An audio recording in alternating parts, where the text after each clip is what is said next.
Okay, dumako na po tayo dito. Ito mga pusang ina.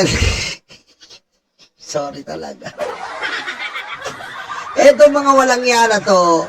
May lumabas po ngayon na 18 ex-marine. Pakanana naman ni Mike Defensor na bungol. May pakanana naman po ang bagong bungol na si Mike Defensor. Sinisiraan si Trillanes, sinisiraan si Pangulong Bongbong Marcos, pero nasan si Gutesa, hindi na malabas.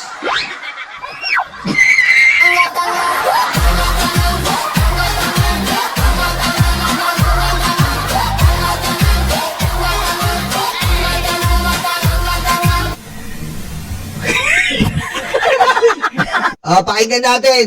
Ay hindi nakakaduda that the ICC investigators manufactured the existence of ICC jurisdiction in the Philippines because the residual jurisdiction of ICC ended in March of 2019.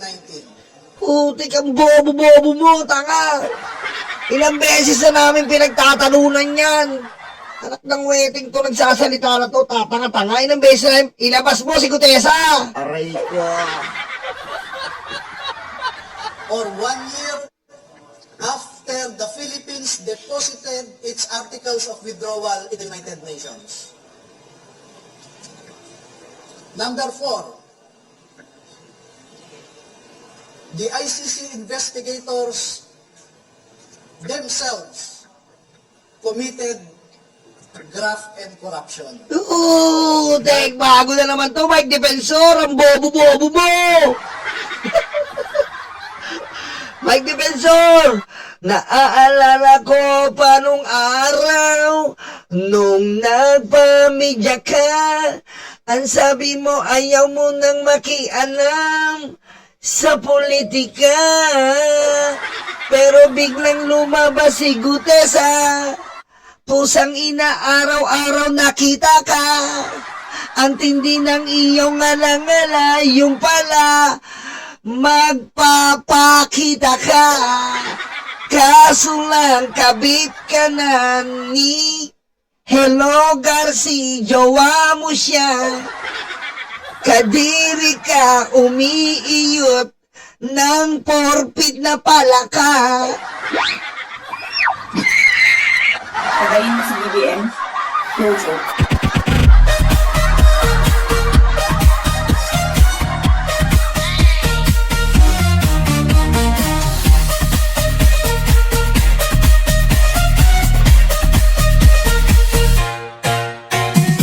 Ayop ka, Mike Defensor? Ilang beses namin inulit-ulit yung unang video mo. Sa totoo lang po. Ayoko na makailam sa politika, tapos na ako dyan. Sa totoo lang po, ayoko na, kaso po lumapit sa akin itong Marines na to. Lumapit po sa akin. Naalala niyo yun? Aray ko. Lumapit po sa akin itong Marines na to. Sino ba naman ako para tumanggi? Kaya kinausap ko at dinala ko po sa aking tropa na si Marcoleta Peluca de Pulgoso. Aray ko. Oh. Tapos noon, araw-araw na ang pusang ina, naging host pa ng bilyonaryo, napunta pa sa mga rally, ayaw tumigil ng pusang inang Mike Defensor hanggang sa nagkabungol-bungol.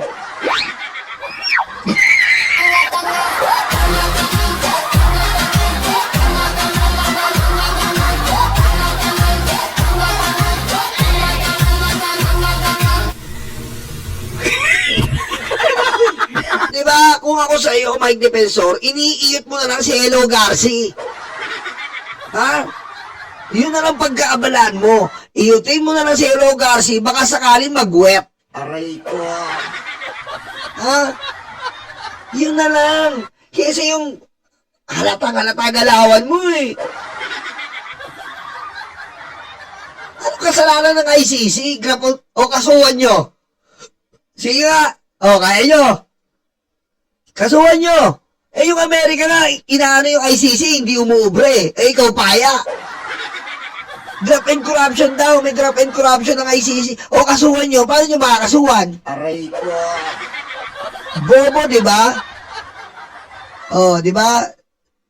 Dahil bakit hinayaan nilang lahat ng sasakyan, lahat ng pagkain, lahat ng accommodations nila ay sinagot ng mga tao na kilala naman nila na kalaban ng kanilang iniimbestigahan. At panglima,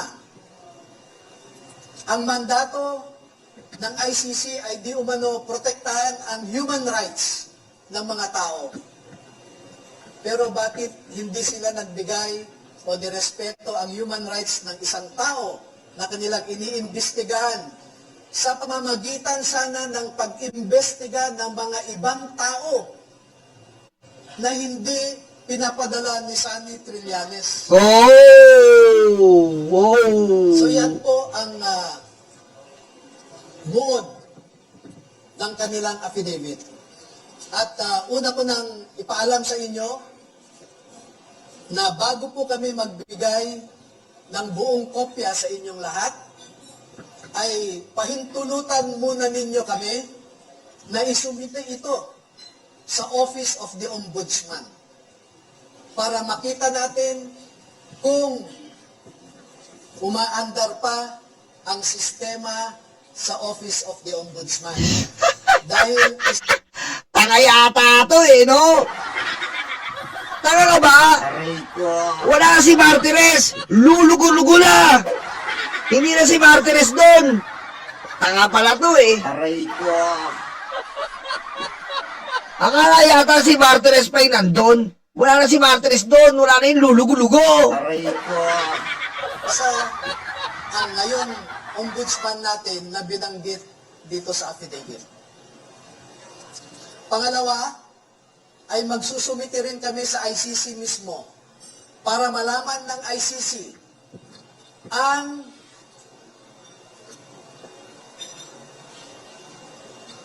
so that ICC will know how the ICC investigators conducted themselves in the Philippines.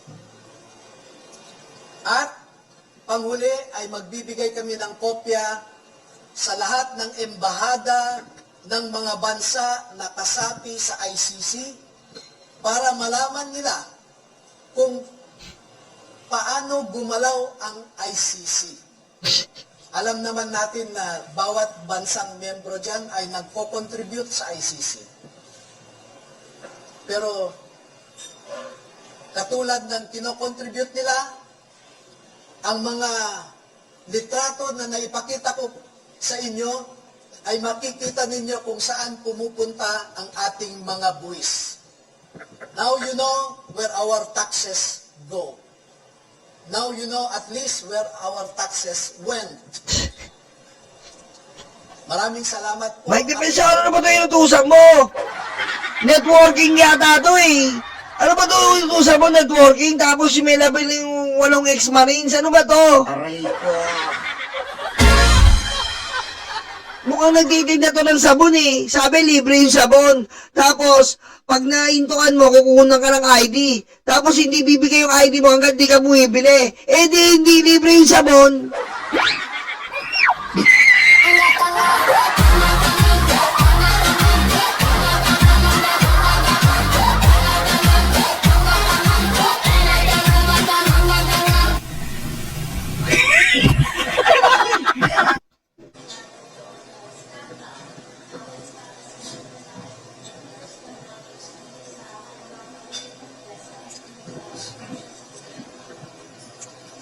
Alam niyo po ay matinding pananakot at paglilinlang ang dinaanan ng mga empleyado ni Zaldi Ko mula nung umalis siya sa Pilipinas. Anak ng meteng eh. Si Saldi ko nga ayaw. Lutik Saldi ko na naman. Ayaw na nga ni Saldi ko. Sabi ni Saldi ko ayaw niya na. Aray ko. At katunayan, yung MC na binabanggit ko kanina ay Oo. tinakot ang mataas na opisyal ng mga ito. Kaya sila po ay medyo naguluhan din. Dahil pare-pareho kaming ordinaryong mamamayan lamang.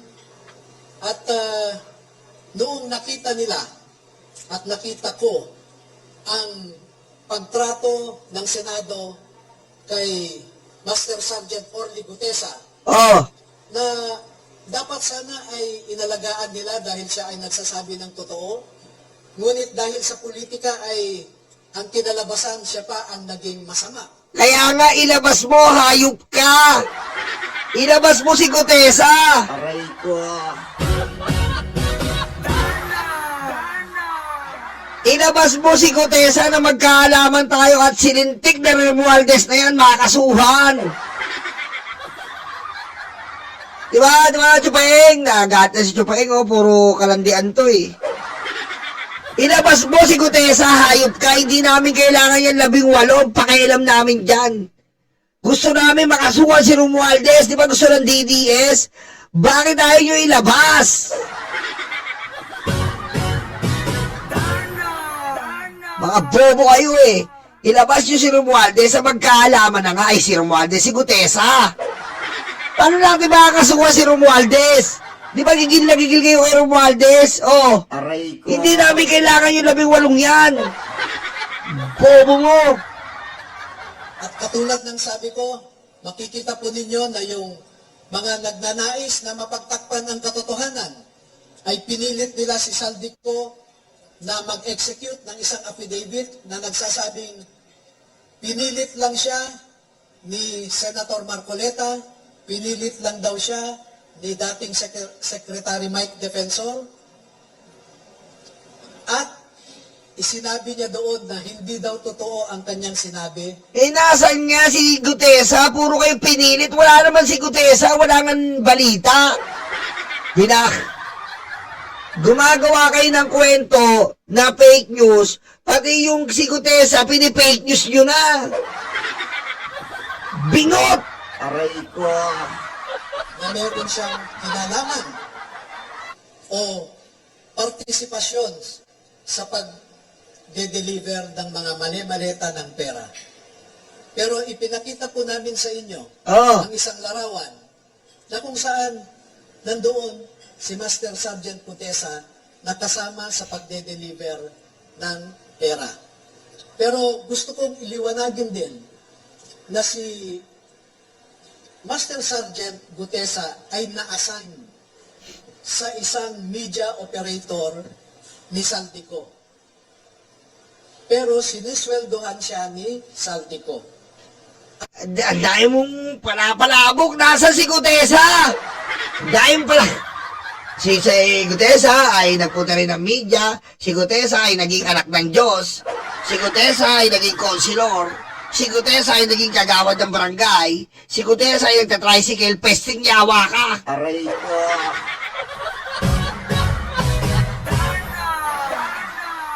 Ang daming sinasabi. Ang importante malabas si Gutesa. Kaya ikaw, magsumikap ka.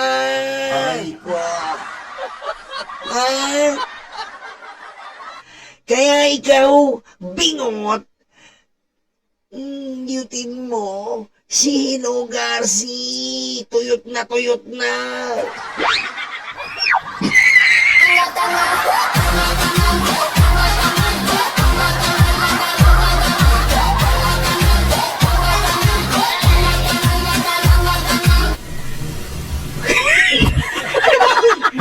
O, sige, tingnan niyo po logic tayo.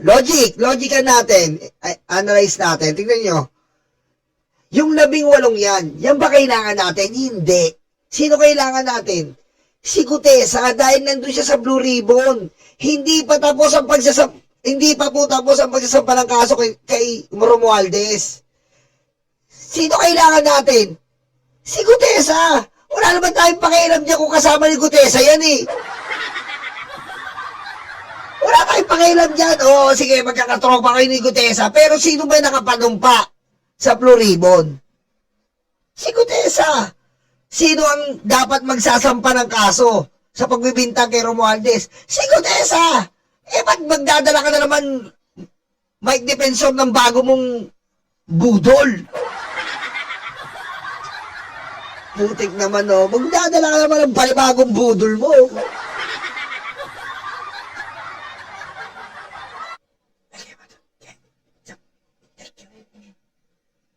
At di kalaunan ay dahil kulang ang tao sa pagde-deliver, Lagay mo na sa kinuha plato. si Anong, Master Sergeant. anong salsal? Bastos to, oh. Anong salsal? Aray ko. Grabe. Nasa, ano ka, grabe ka, nasa mainstream. Bawal po banggitin yung salsal. Grabe. Si ano po, salsal. Si Gutesa hindi nakapunta, nagsasalsal. Aray ko. Eh, ba't grabe yan? Grabe po yan kung ganyan ang issue. Pinagpalit yung pagsasalsal sa pagpunta ng katotohanan. Diba? Oh. Sa de-deliver, kinuha si Oh, tignan mo, oh. Salsal. Master Sergeant Butesa at 2 linggo lamang siyang nasama sa pagde-deliver. Pero alam niyo po, ang mga kasundaluhan na nasa harap ninyo, mula September 2022 hanggang sa kagitnaan ng 2025 ay 3 hanggang 4 na beses kada linggo Oh! na nagde-deliver ng pera Sino? sa Forbes Park at sa Aguado, Oh. tapat ng Malacanang. Sino? Si Gutesa. Oh, nasaan ang nagdi-deliver? Nasaan? Wala. Aray ko. Wala ba yung nagdi-deliver? Yung pinaka nagdi-deliver na may contact, si Gutesa, wala. Sino hinarap nila? Yung alimuong. Aray ko. Mahigit 100 beses silang nag-deliver at kada delivery ay hindi bumababa sa 20 na maleta. Oh, At minsan, umaabot na ito ng 52 na maleta na kinailangan pa nila ang 6 na vans para ma-deliver lamang ang mga maleta na ito. oh. Pwede po ba sumagot kahit yung isa sa kanila? Sure. Para lang po ikwento yung binabanggit nilang pagdi-deliver linggo-linggo. Kahit yung isang masasabi po natin na magko-corroborate po dun sa iba namang sinabi ng mga... Oh, sige, pakinggan natin. Pagsalitain mo sila, hindi puro ikaw, puro kasalsal. Aray ko. na nagsalita before sa mga hearings, sa mga investigation po. Sino po sa kanila yung pwede magkwento? Oh, walang gusto sumagot. Umayos kayo. Binabayaran kayo para masumagot, hindi yung nakatulala lang kayo. Pusa. Binabayaran kayo niya para sumagot. Ayaw sumagot. Sagot. Alam mo natin ng mga Marines, matatapang po yan. Oh. Buta mo, mga Marines ba to? Ayaw magsisagot. Nagtuturuan eh. Oh. Oh, tingnan niyo po, nagtuturuan oh. Nagtuturuan oh, ayaw magsisagot oh. Oh. Talo, humarap na rin naman po kayo, Oo. lumipad na. Baka pwede pong mag-share. Oh, ayaw sumagot. Oh, may isa, may bonus ka. Plus 10,000. Aray ko. Oh, si Eden. Buong pangalan po, pakistate lang po, tsaka yung naging personal knowledge sa pag-deliver po. Sige natin ha. Maleta. Ako po si Rosebert Tuhapan. Oh. Nasign ako kay boss since nung na-hired ako sa team niya. Talagang ma-assign ka. Na-hide ka nga eh. Nag-start ako kay boss since na-hired ako. Ay. Di ba pag na-hired po kayo?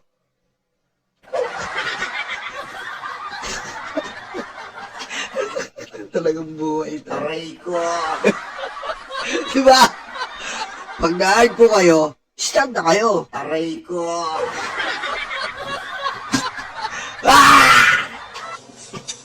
Meron kaming group chat na, Oh, group chat. na sa team namin kay Boss Elizalde ko. Okay. Doon pinopost lahat ng mga kung saan magdi-deliver, kanino, at kung ilang maleta. Yun po. Nakapag-deliver po ba kayo ng maleta sa Malacanang at or sa bahay po ni Pangulong Marcos?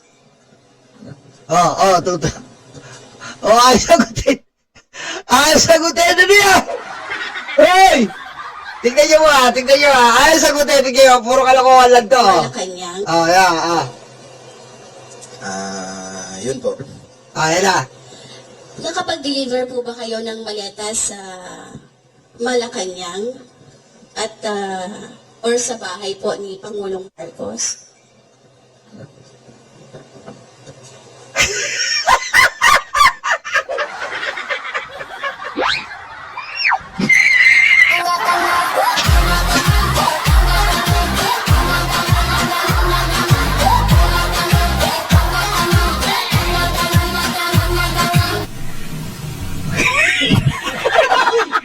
Ano yan? Akala ko ba nagdi-deliver kayo? Lagpas 10 beses, ba't di mo masagot? Ano ba yan? Nagkamali ng pindot tuloy. Akala ko nagdi-deliver. Biglang may napipindot. Sira na yata yung keyboard ko, biglang may napipindot. Di ba? Nagdi-deliver ba kayo? Ba't di mo masagot? Ano yan? Parang gutesa lang Makagalit si Marcoleta yan.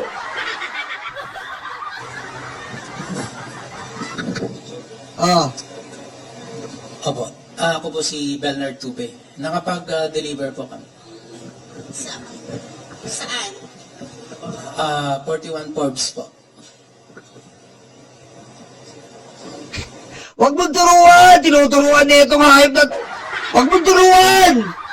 So ito po yung bahay ni umano ni Pangulong Ferdinand Marcos Jr. Yes po. Meron din po kami sa Ilocos. Kasama po si Gong Saldi. Ilocos. Ilang maleta po yung nag-deliver sa Forbes at saka sa Ilocos? Yung sa Ilocos po ay sa 5 maleta po. Maleta. Kanino po yun? Kanino po yun? Pagkakaalam ko, Putik ano ba yan? Tama, yung sa Ilocos po ay sa 5 maleta po. 5 maleta, Ilocos, Para kanino po yun? Kanino po yun?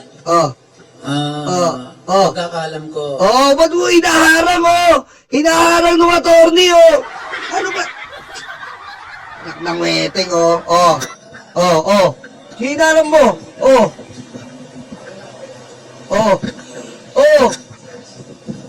Para maklaro lang, no? Nag-deliver sila sa Ilocos Norte, sa bahay. Ano ba yan? Ba't ikaw ang sumasag?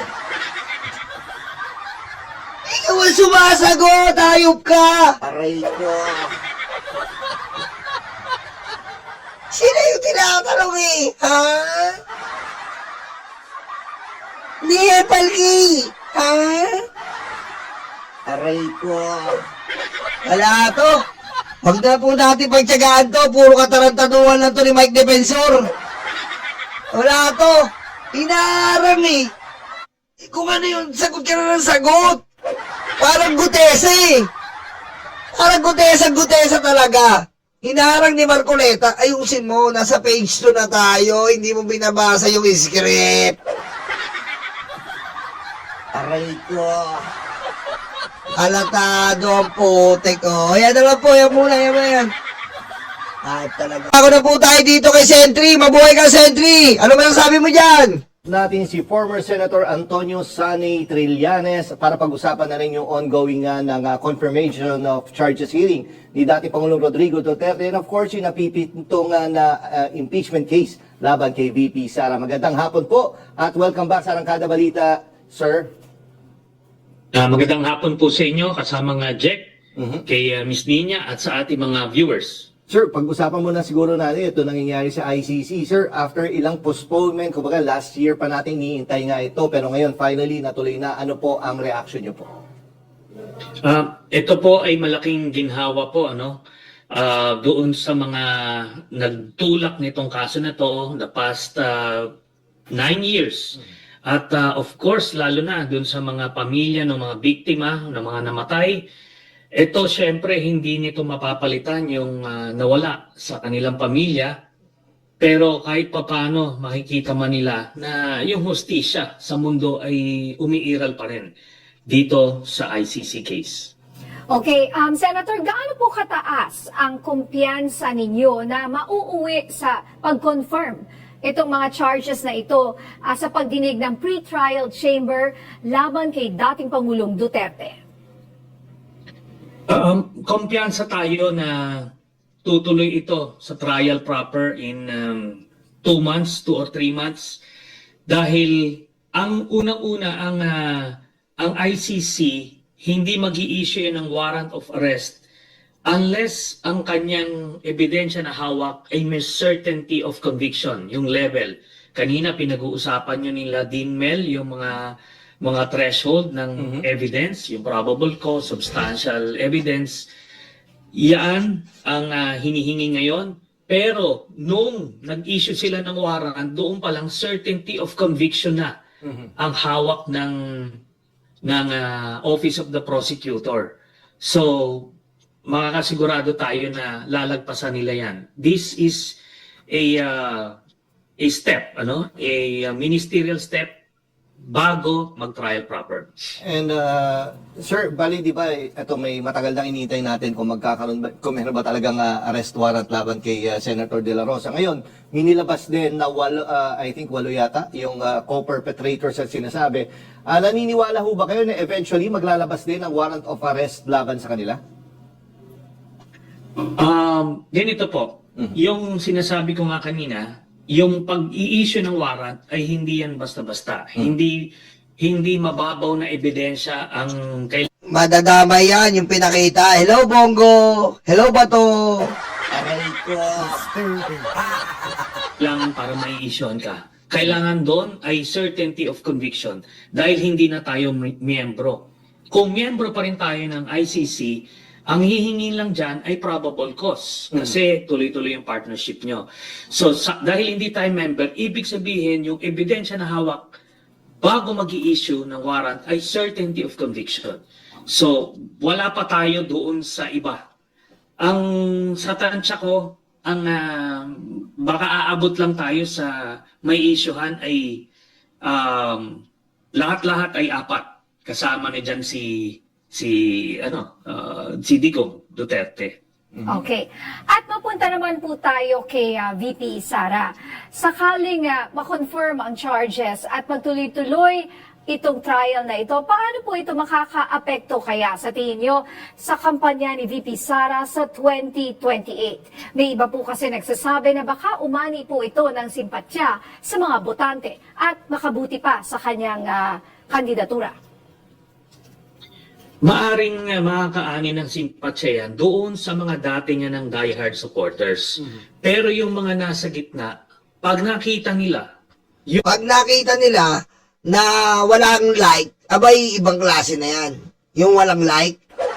Kailangan po kasi, may like po tayo. Aray ko. Diba? Kasi pwede po tayo singilin ng International Criminal Court kapag wala tayong like.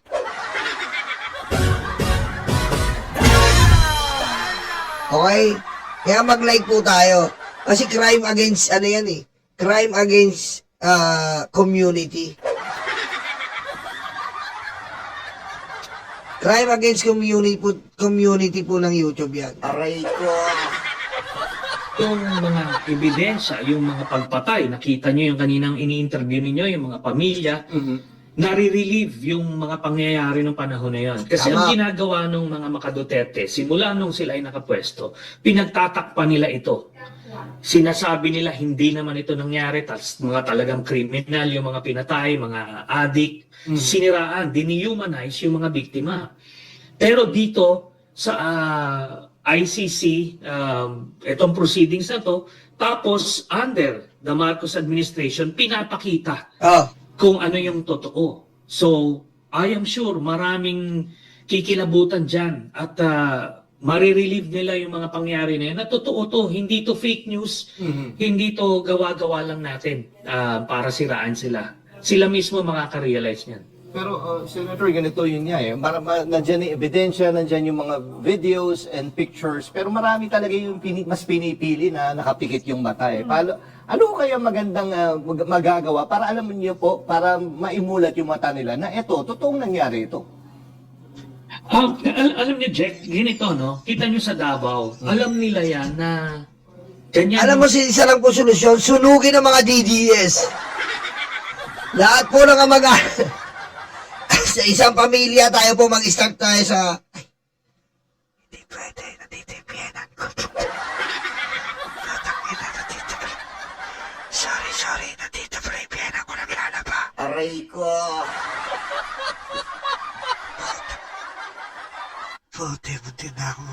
Muntik na ako mamatay nito. Aray ko.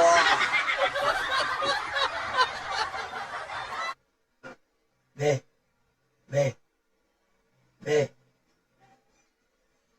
Ano si Papa? Andiyan si Papa po. Sorry.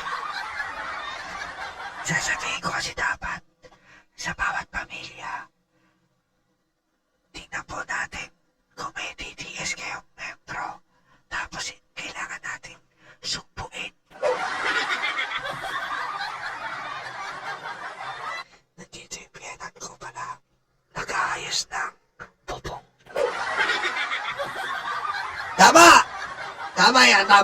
Kalakaran. Maraming nabiktima doon, pamilya, may nanay nga na 4 yung anak niya na namatay. Pero nakita nyo, kung si Pulong nga, nakita niya yung video na may sasaksakin na bugaw, nakakuha pa ng 88%. Tumaas pa siya. So, ibig sabihin nun, kulto na yung level ng paniniwala nila.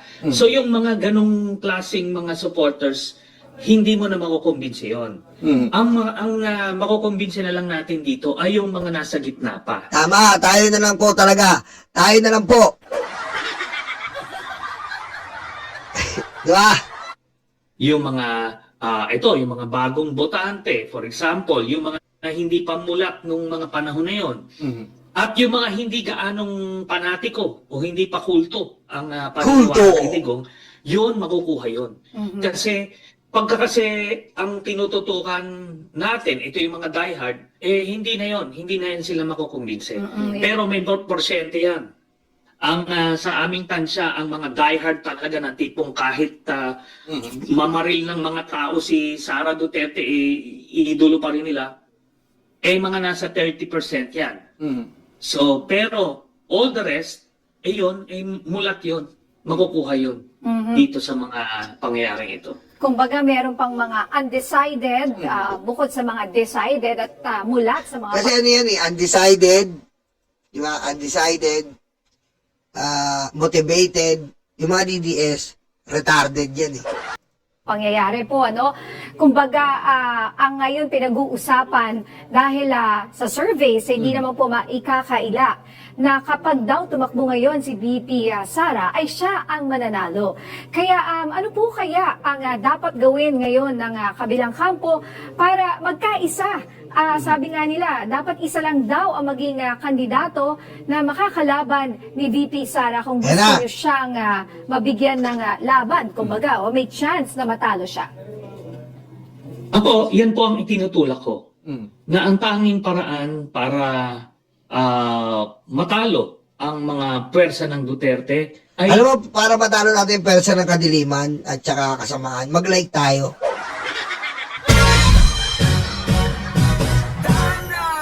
Yan ang makakatalo sa kasamaan at kadiliman, yung paglalike. Kasi hindi sila makaka-entra, hindi sila makakasingit. Kasi katotohanan Di ba? Parang GMA po yan, team totoo. Team, di ba sabi ng GMA, kami po ang team totoo. Team Titi.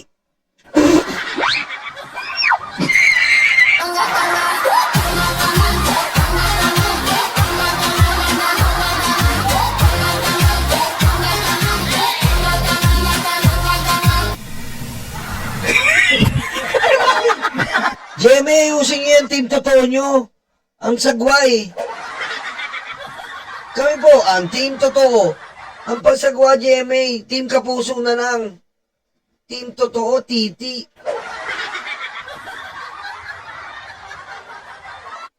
Kung magsanib pwersa, yung mga middle forces na tinatawag, And as a president, Opo. including by endorsing Yes, Senator. oh, Opo. Pasensya po, May pumapasok yata ng audio, Na audio, mula oo. doon sa hearing. Senator? Pero go Yes, ahead, Yes, go Senator, ahead go po, ahead Senator, po. yung sa point niyo po. Sorry po. oh, so, ang yung middle forces at yung Marcos administration ay kung magsasanib pwersa. Pag nagsanib pwersa yan, head-to-head yung mangyayari, parang kagaya nung 1986 snap elections. So, pagka ganun na nangyari, ay hindi mananalo ang mga Duterte. So, kaya yan po ang ating itinutulak. Pero ito po yan. Wala pa tayo dyan sa punto na yan. Ngayon kasi, kanya-kanyang susubukan nila yung kanya-kanyang kandidato nila.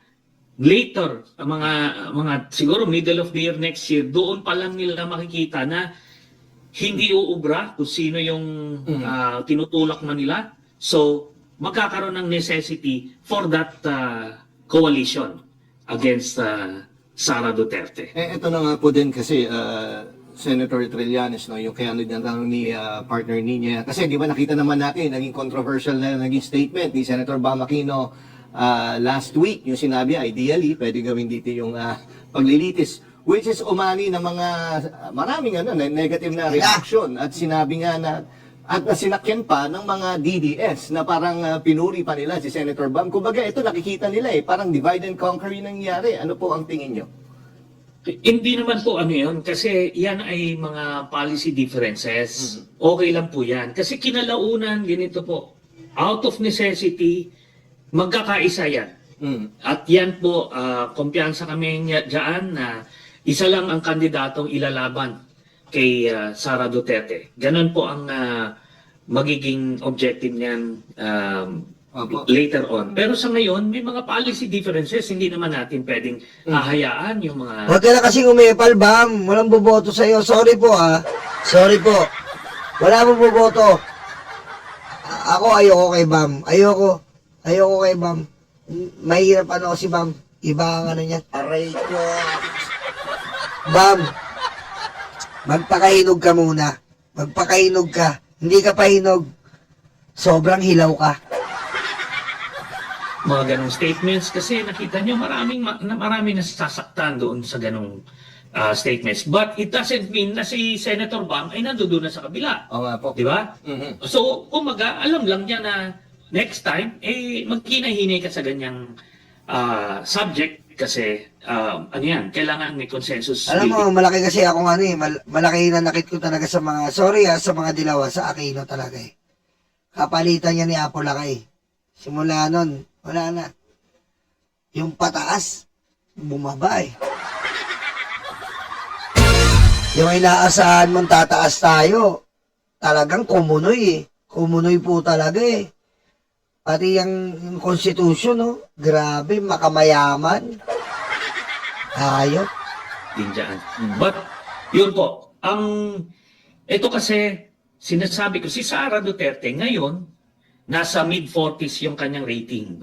Pero, sinasabi ko nga, nire-remind ko, noong 2014, 2 years before the 2016 elections, si former Vice President Binay ay nasa mid-70s nga Up to low 80s, depende nun kung anong senaryo. Noong mga panahon na yon, higit na mas mataas kaysa sa numero ni Sara Duterte ngayon. So, ito ngayon, lalabas itong sa ICC trial plus yung sa impeachment. Makikita nila yung iba't ibang corruption involvement ni Sara Duterte, involved siya sa illegal drugs at kung ano-ano pa. Yung sa tatay niya, papakita doon sa ICC hearing, yung mga karumal-dumal na pagpatay ng tatay niya. At saka, meron ba kayong, may nalata ba kayo?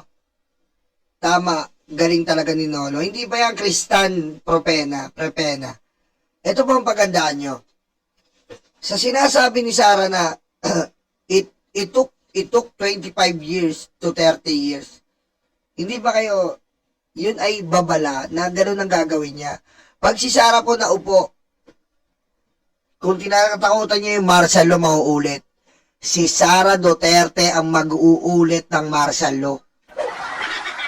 Sabi ko sa inyo, si Sara Duterte po ang mag-uulit ng martial law.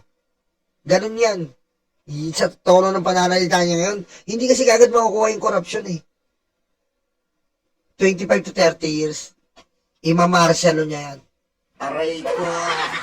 Kanya, hindi naman pwedeng madadagdagan sila dyan. Mababawasan sigurado ang kanilang numero. Okay, at panghuli na lang po, no? May kandidato po ba kayong napipisil na pwedeng tumakbo laban kay VP Sara sa 2028? At sino po kaya magandang katandem nito? Dahil may naririnig rin tayo na baka si Senator Robin Padilla ang magiging VP ni VP Sara. Ganito po. Ang nakikita kong sa side nila Sara Duterte, maliwanag na. Si Sara yung tatakbo. Ang Vice President nila, ang nag-aagawan, si Amy Marcos, si Robin Padilla, at si Marcoleta. Itong si Marcoleta, alam naman natin, siya ay binabakapan ng Iglesia ni Cristo, mag-reflex yan sila para makuha nila yung vice presidency. So, isa yon. Dito naman sa kampo ng administrasyon at middle forces, ang... Sabi ko sa inyo, si Marcoleta, ikaw, tingnan mo, parehas kami opinion ni Sentry, magkausap kami palagi eh.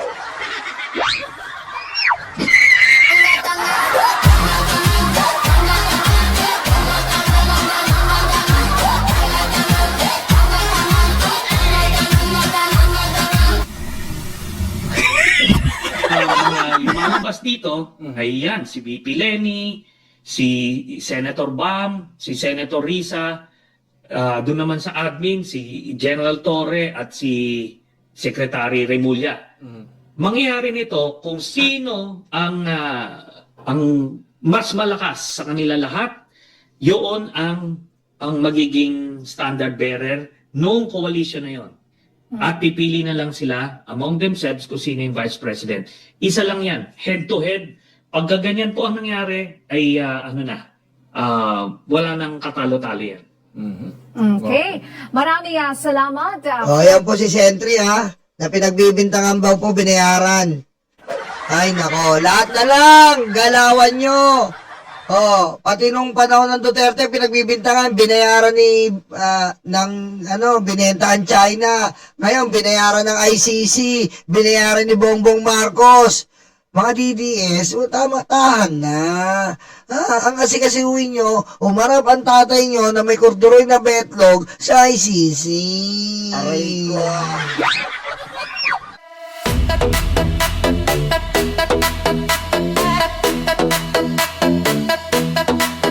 Takot na ang mga aso, dumarating ang mga kaso.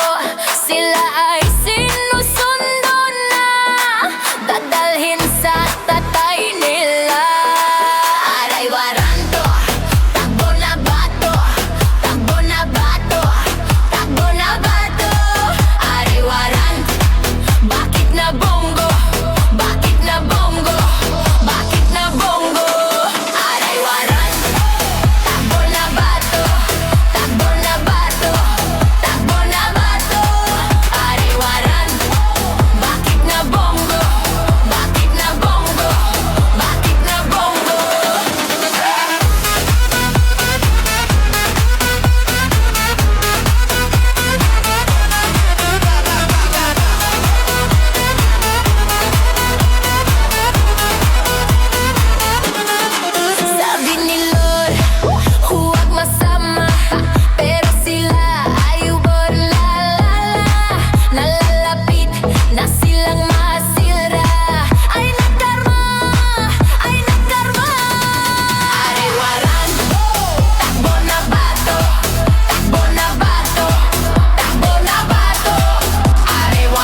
luga, de, stanga tanga, de, utak luga, de, stanga tanga, de, utak luga, de, stanga tanga. De, stanga tanga. De, stanga tanga. De, stanga tanga. De, stanga agay wara. Takbo na bato, takbo na bato, takbo na bato. Aray wara. Bakit na bongo, bakit na bongo, bakit na bongo. Aray wara. Takbo na bato, takbo na bato, takbo na bato. Aray wara. Bakit na bongo, bakit na bongo, bakit na bongo. Kuduro yung betlog, tatay yung karton. Kuduro yung betlog, tatay yung karton. Kuduro yung betlog, tatay yung karton. Kuduro yung betlog, tatay yung karton.